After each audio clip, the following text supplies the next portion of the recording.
It was late afternoon in the modest marketplace district of a small city that existed beneath a rolling sky of swirling mystical currents. Within the bustle of vendors peddling enchanted trinkets and townsfolk examining curious odds and ends, one particular antique store stood out. Its front window displayed old weapon fragments, dull blades said to have once belonged to famous knights, and a series of glittering crystal orbs arranged in a neat row on a velvet cushion. Inside, it smelled faintly of candle wax and old parchment. The store's proprietor, a wiry old man with a frayed vest and a beard as thin as spider silk, loved to boast that every object in his shop possessed a history worthy of legend, even if he often had to embellish the details for his customers. On this day, Chris Bapp entered the store, his heart brimming with both conviction and weariness.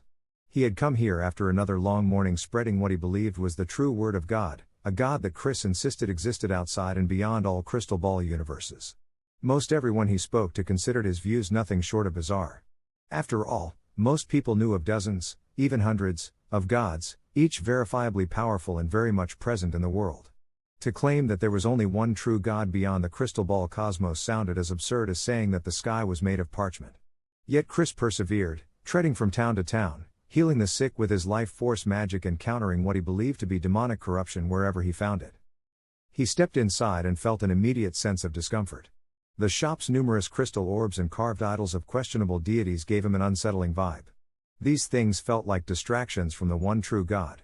Still, Chris knew he had to be kind and understanding. To bring others to his faith, he believed, he must show compassion. Pushing aside his discomfort, he approached the counter. "Good day," he said, clearing his throat. He wore a traveling cloak over simple robes, and he cradled a small staff that helped him channel his life force magic. His fingers tapped lightly on the staff's tip as he considered his next words. "I've come to speak with you about the one true God who created the first crystal ball, a being of ultimate benevolence who dwells beyond all known universes." The shop owner smiled, revealing a set of crooked teeth. "Well now, that's quite a claim. I've heard of many gods, my boy. But one who created the very first crystal ball? And who lives beyond them? That's a bit radical, isn't it?" Chris nodded with a patient expression. "Many believe it is radical. Yet I've healed wounds that conventional menders could not. I channel my life force magic through faith, and I have seen remarkable blessings occur. I do not judge you for questioning me, sir, but I ask you to consider the possibility that what we know as gods here may simply be reflections. That the first and only true God is something greater than what we can easily comprehend." The old man chuckled lightly, stroking his thin beard. "I've been running this shop for decades, and I've heard many stories. Show me something I haven't seen before, and maybe I'll lend an ear." He turned and beckoned Chris closer to a locked display case. "Ah, but you didn't come here only to preach, did you? Perhaps you'd like to examine something special." His voice dropped low, conspiratorial. "I have an item unlike any other. A black crystal arrowhead from a demon's arrow. A magic item, you see. It contains its own life force and a tiny crystal ball universe inside." Chris's eyebrows rose. "A demon?" He stepped closer. Behind the glass he saw it, an arrow with a black crystal head that seemed to swallow the ambient light rather than reflect it. He could feel a faint hum of energy from it. Something wrong. A dark magic lurked within. The proprietor unlocked the case and gently lifted the arrow. The shaft was plain wood, but the head was something else entirely. "I call it Demon Arrow. It's said to contain the life force of a demon that once roamed these lands. The demon was sealed away, projected into the crystal ball inside this arrowhead, by a powerful demon hunter who gave up his life in the process. The demon can speak, although it rarely says anything nice." The man chuckled. "A novelty item, really? But a potent magic item as well. Would you like a demonstration?" Chris felt a tightening in his chest. Yes, he managed. He had to see for himself. If a demon's presence lingered here, he might have the chance to root it out, to purify it with his life force magic. Though he had no illusions, he wasn't a master of telekinetic magic, and if this object was well shielded, it could pose a challenge. He would do what he must to serve the mission of God, as he believed. The shop owner held the arrow before Chris. "Demon Arrow, speak. Show this customer your voice." A low, gravelly whisper emanated from the arrowhead. "Stop playing with me like a toy, human. Release me from this pitiful form or be gone." Chris jerked back. The voice was undeniably real. The arrowhead vibrated with suppressed anger and life force. Chris closed his eyes and channeled a small fraction of his life force magic. He could sense the demon's energy, bound yet dangerous. He frowned. "What are you, Foul creature. The demon arrow hissed, I am a demon lord trapped within this crystal. My real body. Destroyed. I need negative energy to restore myself. Humans are so good at producing it, with their petty squabbles, their wars, their hypocrisy. The voice dripped with contempt. I have been waiting for one skilled in magic to restore me. Chris looked at the shop owner. Sir, this is dangerous. How can you treat it as a novelty? The old man shrugged nervously. It's heavily shielded by ancient telekinetic magic. It cannot be destroyed easily, nor can it escape. I've shown it to customers who are intrigued by oddities. It's never given me trouble. Chris pressed his lips together. His mission was clear, he would buy this object and attempt to destroy it, thus ridding the world of one more demonic influence. He reached into his satchel and pulled out a pouch of coins. How much for the arrow? The proprietor named a price and Chris paid without hesitation. Thank you, Chris said, hoisting the arrow gently. He could feel the dark hum inside it. He looked at the demon arrow and spoke softly, Demon, I shall end your torment by freeing you. Through destruction. The one true God will guide my hand. The demon arrow growled. Another human zealot. I've heard your kinds prattle before. Your so-called one true God never saved my kin when humans slaughtered us. Still, maybe you'll at least try something different than that idiot shopkeeper who waved me around to amuse his customers. Chris walked out of the shop, arrow in hand, and made his way down a narrow alley. He tried channeling his life force magic into the arrowhead to disrupt its telekinetic shields. He focused, whispering prayers under his breath. Yet the shield was far stronger than he anticipated. Minutes passed, sweat beaded on his brow, and nothing gave way. He could sense the arrow mocking him. The demon arrow chuckled, struggle all you want, human. Your life force magic can't break the telekinetic layers around me. You're not skilled enough in that particular art. The arrow's voice dripped with smug confidence. If you want to destroy me, you'll need help. Maybe a better telekinetic magic user. Go on, call one. I dare you. Chris's frustration mounted. He would need someone with powerful telekinetic magic. He knew just the man, Anthony Thoss, a barrier breaker for hire. Anthony had helped remove telekinetic shields from a ruined temple Chris once needed to explore. Although Anthony's views were strange, even blasphemous, he was skilled. Chris retrieved a crystal communicator from his robe and focused his life force into it. With a gentle hum, it connected him to Anthony. Anthony, Chris said, trying not to let his irritation show. I need your help. There's a demon trapped inside an arrow, a magic item. It's shielded heavily by telekinetic magic. I must destroy it for the good of all. Anthony's voice, distant and tinny through the communicator, sighed. Chris, you're always on about gods and demons. I'm busy. He sounded dismissive. But if there's a telekinetic shield, I can drop by. You know my fee. Chris nodded to no one in particular. I'll pay your fee. He gave Anthony his location, near the old alleyway. Soon, Anthony arrived on foot, his lean frame wrapped in a leather jacket that had seen better days. Anthony was an atheist who scoffed at the concept of gods, even though their existence in the world was well documented. He had always insisted that these gods were just powerful projection magic users who deluded others. His lack of belief didn't often sit well with Chris, but in times of need, Chris valued Anthony's skill. Anthony crossed his arms over his chest as soon as he arrived, taking one look at the black crystal arrowhead. So, this is it? He eyed the demon arrow skeptically. Looks like a fancy kid's toy. Are you sure you're not exaggerating, Chris? The demon arrow laughed. A toy, am I? Care to find out? Chris tightened his grip on the arrow. Anthony, please. Use your telekinetic magic to break its shield so I can destroy the demon inside. Anthony blinked, then burst into cynical laughter. Destroy a demon inside an arrowhead? Chris, have you finally gone off the deep end? I know you believe in some supreme being outside all universes, but come on. We know gods exist here, they walk among us sometimes. But you? You're telling me this arrow is a demon? No. It's probably just a magic item with a recorded voice. A novelty, as they said. Chris's frustration soared. I felt the life force inside it. I know it's real. Why must you always question the obvious truth? Are you blind to the spiritual energies around you, Anthony? Anthony shrugged dismissively. I'm no scrying magic user.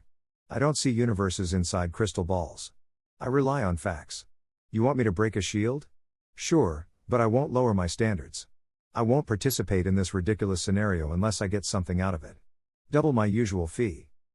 Chris clenched his jaw. You would charge me more for a good deed? Anthony smirked. Good deed? According to who? Your invisible true God? I don't see it. And I don't see any demon. Just a piece of rock with a fancy voice.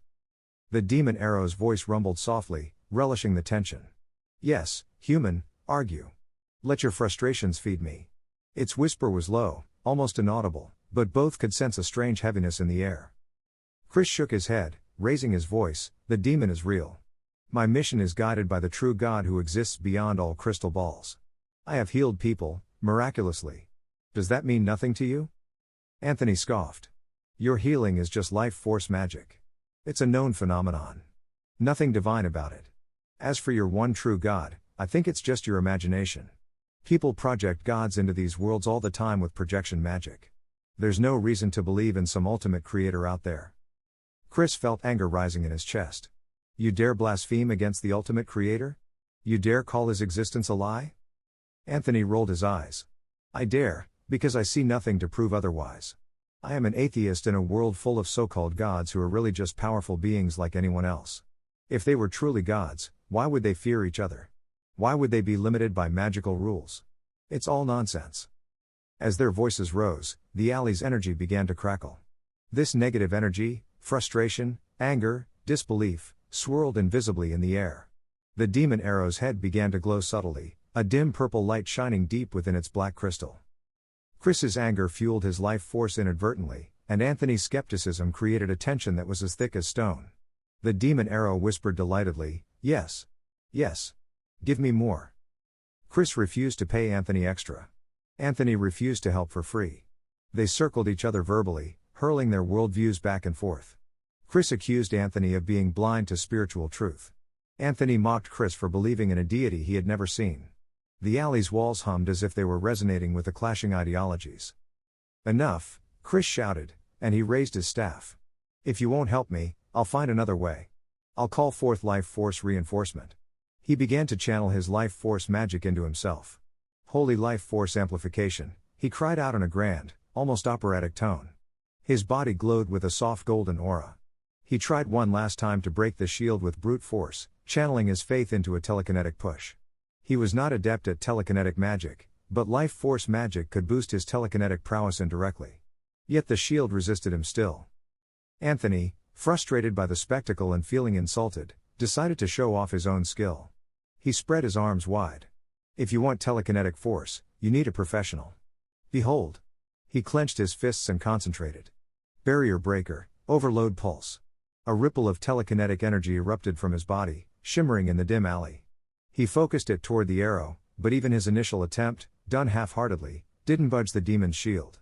He scoffed, see? It's shielded well, and I'm not wasting my full strength on this joke. Chris's face twisted, anger and confusion mixing. Don't toy with me, Anthony. If you can break the shield, do it. I will not stand by while a demon remains sealed, waiting to corrupt more souls.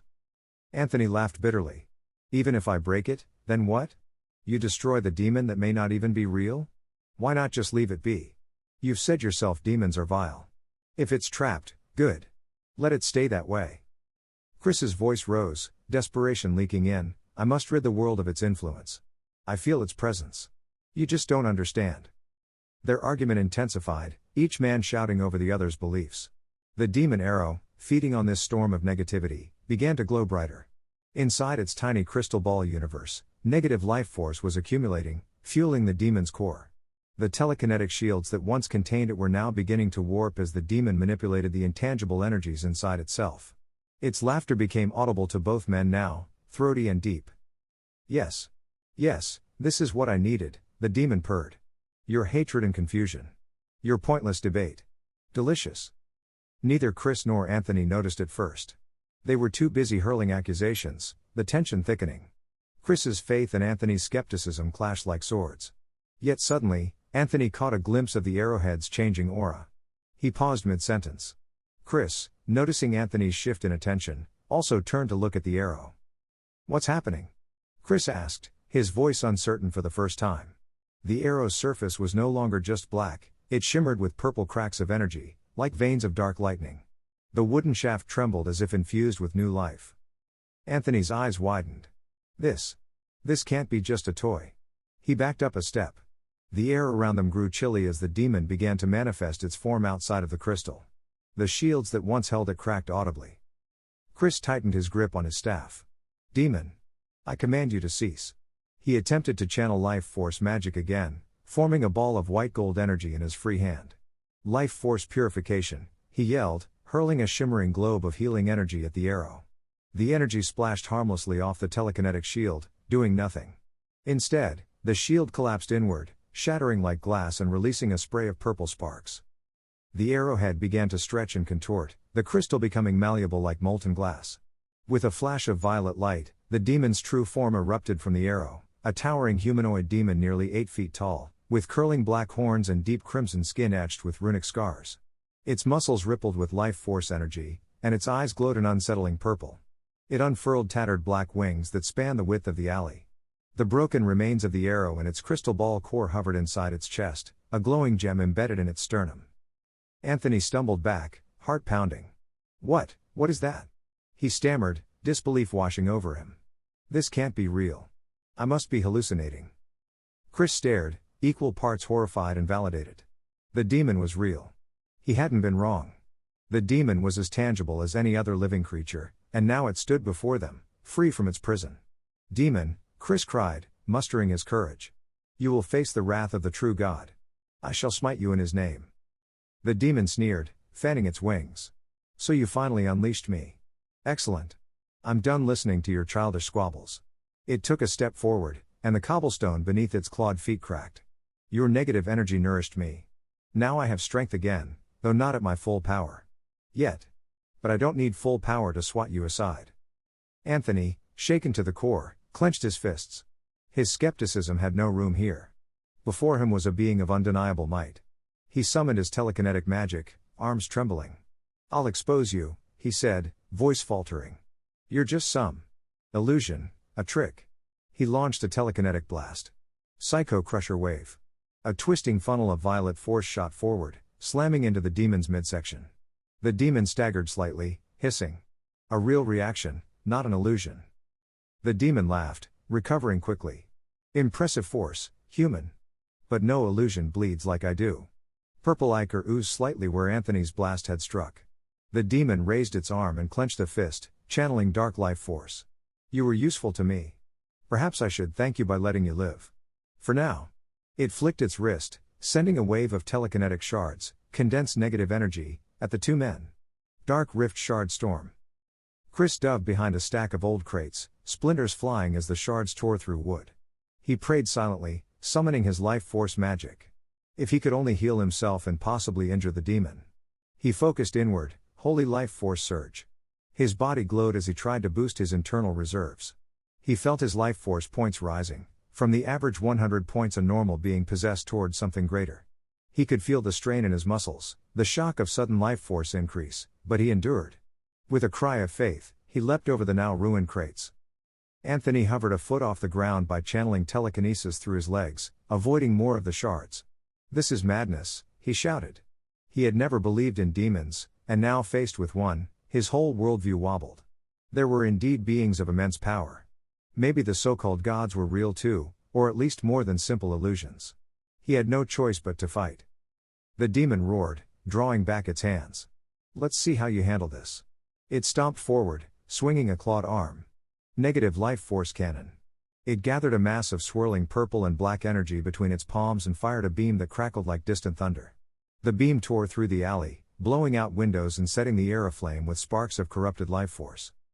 Chris clenched his staff. He poured his enhanced life force into his telekinetic capabilities. Divine life force barrier.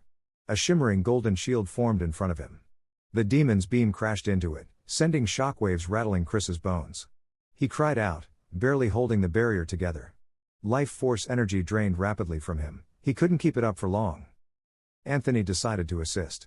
He launched another telekinetic strike from above, this time yelling, Psycho Rift Breaker.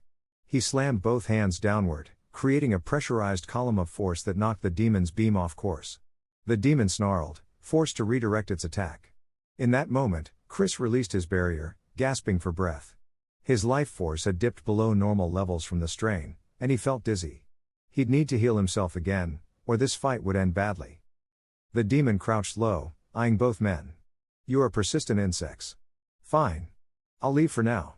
I must gather more negative energy elsewhere. It spread its tattered wings and prepared to leap into the sky. Chris wouldn't allow it. No, Chris shouted, staggering forward. I won't let you spread your corruption. He summoned every ounce of faith he had. His heart pounded. He realized something profound at that moment: the demon's existence was undeniable. But what did that mean for his belief in the one true God beyond the crystal balls? If these lesser gods and demons existed, could his vision of the ultimate creator still hold true? Confusion gnawed at him, yet he held to his faith. Holy life force chain. He screamed, channeling life force into golden chains of energy that erupted from his staff and tried to ensnare the demon's feet. Anthony watched, marveling at the display. Chris was truly tapping into something powerful, something beyond mere technique. Anthony's cynical atheism wavered. Clearly, extraordinary forces were at play here. He clenched his teeth and sent a telekinetic blade spinning at the demon's wing. Spiral force cutter. The invisible blade sliced through the air, aimed precisely at the demon's vulnerable joint. The demon growled as the chain latched onto its leg, and the telekinetic cutter gashed its wing. Purple blood sprayed, sizzling on the cobblestone. It roared in pain and fury. You fools! Let me go! It struggled against the chains, pulling Chris forward. Chris planted his feet, face twisted in effort. But the demon's strength was immense. In a desperate move, the demon reached down and touched the crystal embedded in its chest. Condense negative thought, it roared. It poured its own life force into a telekinetic compression, shaping intangible hatred into a solid spear of black crystal. Then, with a snarl, it hurled this spear at the base of the chains, shattering them and staggering Chris. Chris fell to his knees, coughing and winded. The demon took to the skies, flapping its torn but still functional wings, lifting above the alley. Anthony soared after it using telekinetic propulsion. I won't let you escape, he shouted, though fear still lurked in his heart. He had never confronted something like this, something that shattered his worldview so thoroughly. He had to know what this demon really was. The demon twisted midair, glaring down at Anthony. You dare pursue me, skeptic? It raised its clawed hand once more. Shadow life force threads. Thin lines of dark energy lashed out, entangling Anthony's arms and legs, halting his pursuit. Anthony struggled, grunting as he tried to tear free with telekinesis. The threads drained his strength, making his limbs heavy. Chris forced himself up, his own faith shaken but not broken. He realized now that his struggle had a purpose. He had to prove his faith not only to others but to himself. The existence of this demon meant many things, but it did not negate his belief. Perhaps the gods of this world were just echoes. Perhaps his God truly lay beyond the known universes. He would hold on to that hope. He steadied his voice, Demon. I won't allow you to plague this world. Drawing up his last reserves, Chris focused inward again. He had a special technique he had been developing, one that combined healing and binding. He called it Faithful Life Force Resurrection Bind, though he had never perfected it. It was meant to revive and restrain the dead, but maybe it could slow the demon by flooding it with healing life force that it would find toxic.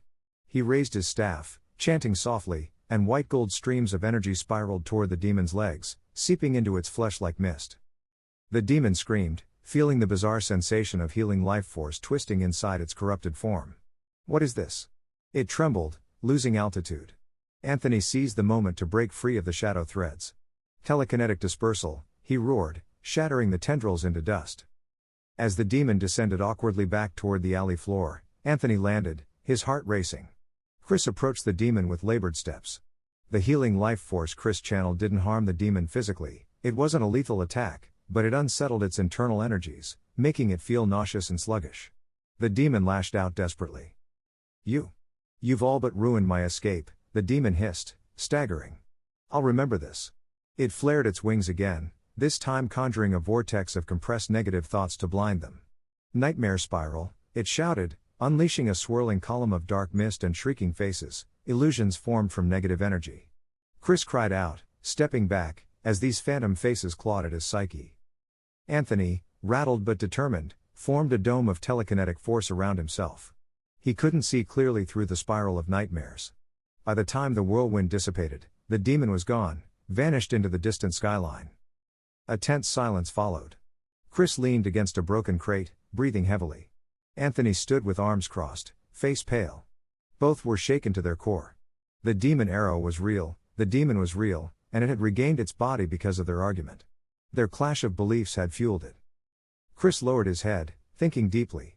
He had always believed in one true God beyond the crystal ball universes. He still did, but now he realized the world he inhabited was far more complex than he had allowed. Demons, gods of projection, scrying magicians who could see worlds within worlds. He would need to reflect on his faith, refining it, understanding that his mission might require acknowledging truths he had once rejected. He would not abandon his faith, but he would allow room for complexity and growth. Anthony, on the other hand, had been forced to admit that things existed beyond his simple understanding. He'd seen a demon, felt its power, and realized that calling all these beings illusions was too simple. Perhaps gods did exist, or at least beings so powerful they defied his skepticism. He wouldn't become a believer overnight, but a seed of doubt in his atheism had been planted. He would at least open his mind to investigating these claims more thoroughly. Maybe learning scrying magic or seeking magic items with projected masters could help him understand the true nature of reality. The two men faced each other, both changed, both humbled. Chris reached out a hand to Anthony. "I'm sorry," he said quietly. "I was so certain in my beliefs that I failed to understand yours. Our conflict. It fueled that demon. My faith remains, but I see now that this world is full of mysteries. I should not have let frustration guide me." Anthony sighed, running a hand through his hair. "Yeah. I guess I owe you an apology too. I mocked you without really considering the possibility that there could be something more. That demon was no illusion. If something like that exists, who knows what else is out there?" He shook his head. "I still don't buy the idea of your one true God, but I won't dismiss it out of hand anymore. Maybe we all have more to learn." Chris nodded. "That demon is out there now, gathering negative energy. I must stop it before it grows too powerful. Perhaps we can work together. You have formidable telekinetic magic, and I have life force magic. The demon will return, I'm sure of it. We must be ready." Anthony looked up at the sky. "If it shows up again, I'll be ready. Not for your God's sake, and not because I believe in demons and angels or any of that. But because I don't want that thing rampaging around and proving me a fool. I've got a reputation as a barrier breaker, maybe I can adapt my skills to something else. Something bigger." Chris smiled, a tired but genuine expression. "I respect that. Let's part ways for now. I need to recover and pray. I'll try to refine my techniques. Perhaps I should find a magic item that contains masters of advanced life force magic so I can learn more special techniques. If I become more adept, I can do more than just heal and restrain. I can learn to travel into other crystal ball universes if needed. And you, maybe you'll seek out knowledge about projection magic, or scrying magic, so you can see what lies inside these universes for yourself." Anthony shrugged, but not dismissively. "It might be worth a try. Maybe I'll learn a new fusion technique combining telekinetic and something else. Something that can handle demons more effectively. But first, I need to rest." He glanced around at the wrecked alley. "We made a mess." They parted with a newfound, if uneasy, respect for each other. Both had changed. Chris's unwavering faith now included a sense of humility and curiosity. Anthony's rigid skepticism now had cracks that allowed the unknown to seep in. Neither man was who he had been just a few hours ago. Far above, hidden behind clouds tinted with magical hues, the demon soared toward distant lands. Its body ached, but it was free. It had tasted freedom and knew how to gather negative energy from the conflicts of mortals. With enough strength, it could become a true threat to gods and humans alike. It would seek out the ancient wells of life force hidden in remote places, feast on the bitterness and hatred of warring kingdoms, and perhaps one day become a master of all four key types of magic. It chuckled, picturing itself bending reality with projection magic, tearing open crystal ball universes with life force-fueled telekinetics, and scrying through countless worlds to find the perfect victims. Its ambitions burned like a black flame in its chest. In the twilight of that day, Chris knelt in prayer, acknowledging that he did not fully understand how the multiverse worked. He wondered if his God had set this test before him. Perhaps the demon's return was part of some grand design. Chris vowed to prepare himself better for the next encounter, to study more advanced techniques, and to grow in understanding. He would still preach his truth, but with more compassion and less condemnation. He would still heal the wounded, sharing the blessings he believed were divine. But now he knew that the world was not so simple. Anthony, drinking a cup of tea in his modest home, pondered the day's events with a frown. He was determined to learn more. Perhaps he would try to get his hands on a magic item containing masters of special telekinetic techniques. Maybe he would dare attempt to learn some basic scrying magic, despite his disbelief. He hated feeling uncertain, hated being caught off guard by realities he had mocked. He resolved to sharpen his skills and his mind, to seek knowledge rather than dismiss it. And somewhere far away, old tales and legends hinted at an even older conflict, an event that had once sealed the demon into that black crystal arrowhead in the first place. Those ancient battles and the unnamed spiritual makers who had forged the original trap were but a piece of a larger tapestry of stories. The demon's re-emergence now threatened to unravel that tapestry. There would be future struggles, future revelations, and future confrontations that would test everyone's convictions yet again. The sun dipped below the horizon, painting the sky in hues of orange and violet. The demon's presence lingered like a dark whisper at the edge of thought. Chris, Anthony, and the demon were each changed by this day, their paths now intertwined in a grand drama that had begun long before this encounter and would continue long after. The stage was set for battles yet to come, for truths yet undiscovered, and for a destiny that would unfold across countless crystal ball universes.